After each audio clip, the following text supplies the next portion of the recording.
batu tadi ya, mungkin nanti sesi pertanyaan di akhir. Kita baca kitab berikutnya. Seperti biasa kita gabung antara fikih dan tasawuf ya. Kita gabung antara cara ibadah zahir yang benar dan cara ibadah batin yang benar, yaitu masalah membersihkan diri, membersihkan hati, yang mana di dalam masalah ini kita dipandu oleh kitab yang berjudul Kitabul Hikam, karya daripada Al-Habib Abdullah bin Alawi Al-Haddad. Namanya Kitab Al-Hikam. Beliau berkata, ini nasihat beliau untuk kita di malam hari ini.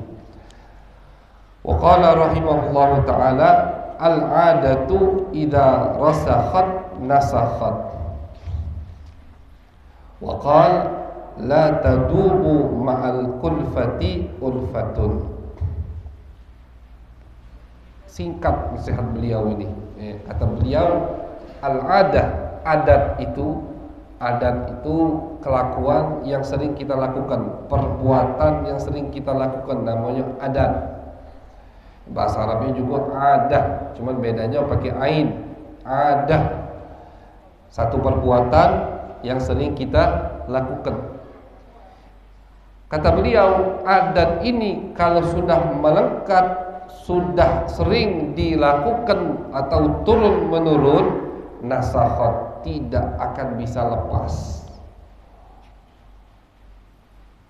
Beruntung kalau yang adatnya adat baik, adatnya tidak melenceng dari ajaran Nabi besar Muhammad SAW.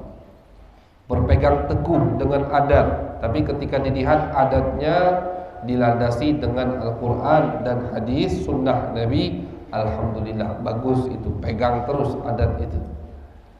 Tapi na'udzubillah min dalik, celaka kalau adatnya melenceng dari ajaran Nabi besar Muhammad SAW. Ini masalah atau PR buat kita ini. Kadang ada beberapa adat, beberapa istiadat yang keluar dari ajaran Nabi besar Muhammad SAW, dan tidak bisa kita bantah kadang. Tidak bisa kita rubah sekaligus. Kenapa? Kata Habib, adat itu kalau sudah dilakukan terus, apalagi turun menurun, nasakhat, susah untuk dihilangkan. Tapi wajib dihilangkan, wajib. Kita sebagai penuntut ilmu, umat Nabi besar Muhammad yang mendengar kajian Nabi Muhammad harus memerangi adat tersebut. Paling tidak jangan kita ikuti, paling tidak. Itu paling, istilahnya paling bawah dah. Adaful iman, paling rendah iman kita, jangan kita ikuti adat tersebut.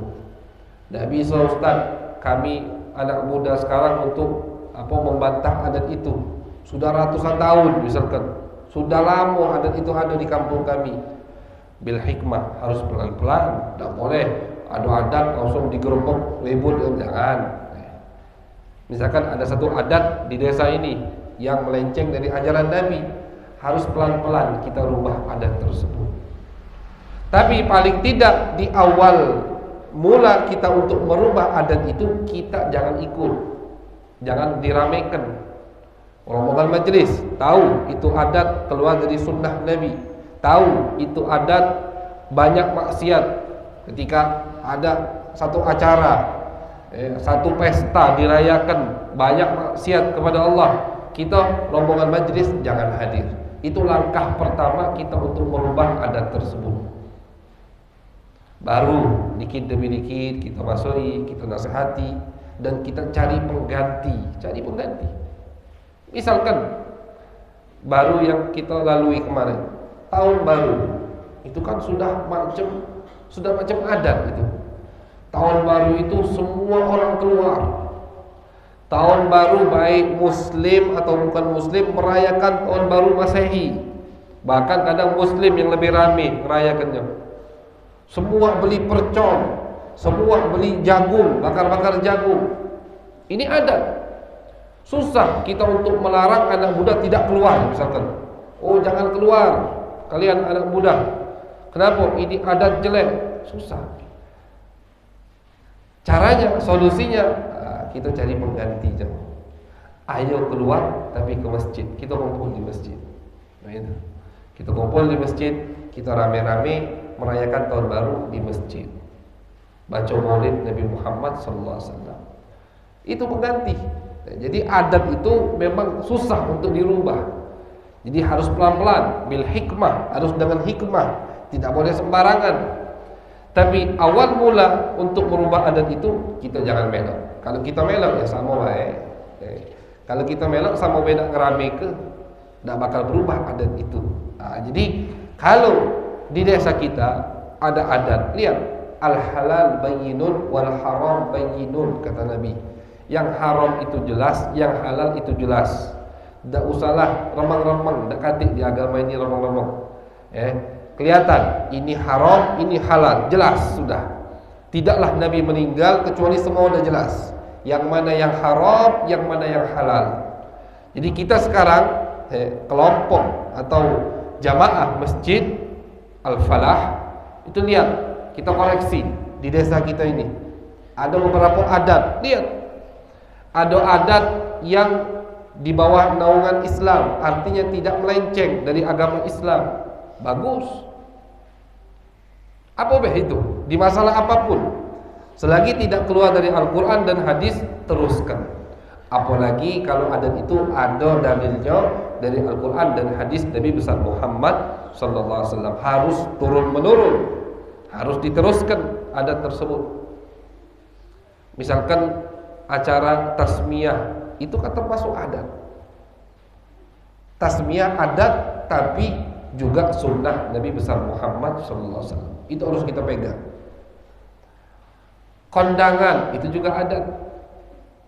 Acara pesta dalam kondangan, pernikahan, adat, tapi dilandasi dengan sunnah Nabi besar Muhammad SAW. Nabi menganjurkan ketika ada pernikahan diramaikan, bikin makanan. Nah, cuma jangan sampai adat yang sudah kita turun menurun dari orang tua kita bersih, bagus, sekarang kita arahkan ke kiblat yang salah lagi. Jangan. Pernikahan, resepsi orang-orang tua kita dulu seperti yang dilakukan oleh Nabi, sekarang mulai belok. Resepsi sudah kayak orang Eropa, kayak orang Barat sudah. Acara resepsinya jauh dari sunnah Nabi besar Muhammad SAW. Jadi selain bahaya adat itu akan terus menerus, kedua, kalau adat itu jelek, dosanya untuk yang memulainya. Na'udzubillah min dzalik. Misalkan di satu desa belum ada adat yang jelek, tapi pas dia datang, dia mulai adat jelek. Misalkan kita jadikan contoh, malam Jumat dia ngajak uang rame-rame mabuk, misalkan dimodali semua sama dia. Akhirnya di desa itu setiap malam Jumat uang semua mabuk yang laki-laki. Misalkan, ini misalkan. Terus turun menurun. Selama itu adat masih ada, dosa yang memulai makin bertambah. Itu bahayanya adat. Tapi kalau kita mulai adat bagus, tahun baru, biasanya anak muda keluar, biasanya anak muda di kafe, lalai. Kita mulai adat baru untuk generasi kedepannya. Kita kumpul di masjid, kita baca maulid, kita makan-makan di masjid. Misalkan tahun depan juga begitu. 2 tahun, 3 tahun, lama-kelamaan jadi adat. Kita sudah meninggal, anak turun kita yang meneruskan adat tersebut. Itu walaupun beratus-ratus tahun, pahalanya balik ke kita. Jadi kita sudah, ini termasuk amal jariah. Kita sudah meninggal, tapi saldo pahala kita naik terus, naik terus. Ngapa naik?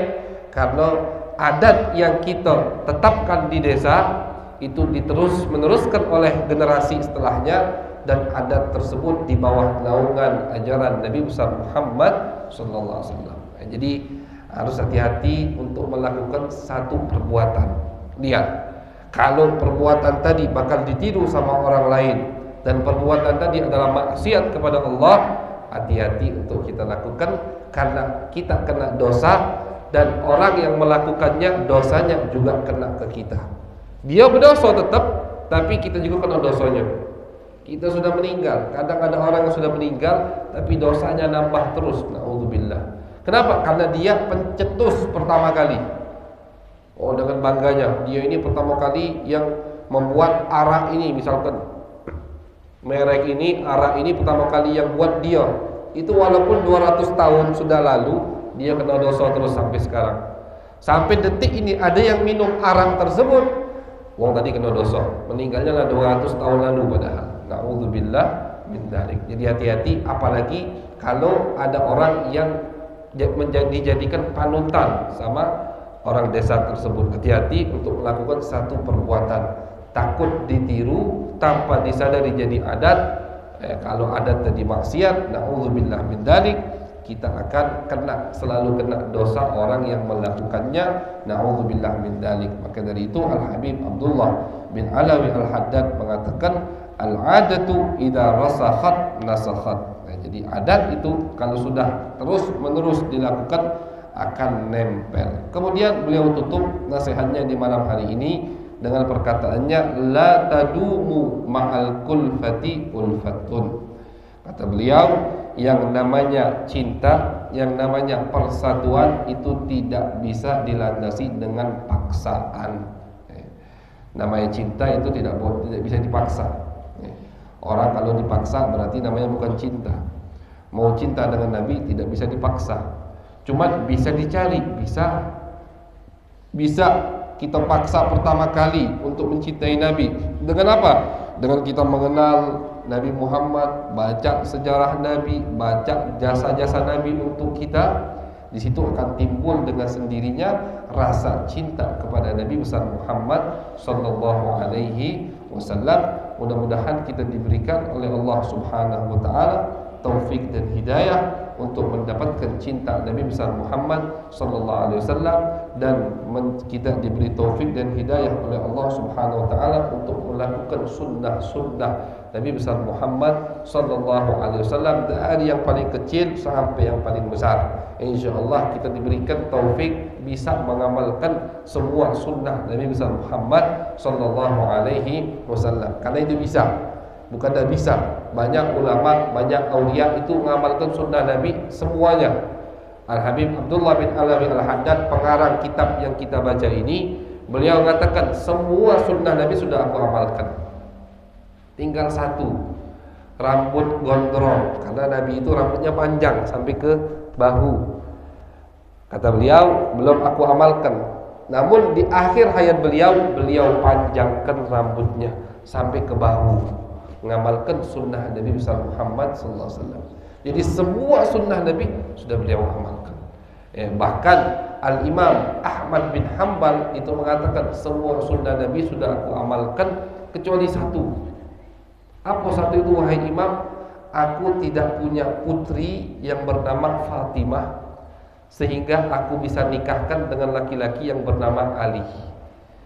Jadi sampai ke situ ingin mengamalkan sunnah Nabi. Karena namanya anak itu bukan urusan kita, ya kan? Namanya anak dari Allah Subhanahu wa taala, laki-laki atau perempuan pilihan Allah. Cuma satu sunnah yang belum aku sempat amalkan. Aku tidak punya putri yang bernama Fatimah seperti Nabi punya putri namanya Fatimah, sehingga aku bisa nikahkan kepada laki-laki yang bernama Ali. Mirip seperti Nabi Muhammad sampai segitunya ingin mengamalkan sunnah Nabi besar Muhammad sallallahu alaihi wasallam. Maka dari itu jadi orang besar, jadi orang yang dekat dengan Allah Subhanahu wa taala. Mudah-mudahan kita diberikan taufik untuk hal tersebut, mengamalkan sunnah Nabi dari yang kecil sampai yang besar dan istiqamah insyaallah. Amin ya rabbal alamin. Wa sallallahu ala sayyidina Muhammadin wa ala alihi wa sahbihi wa baraka wa sallam. Walhamdulillahi rabbil alamin.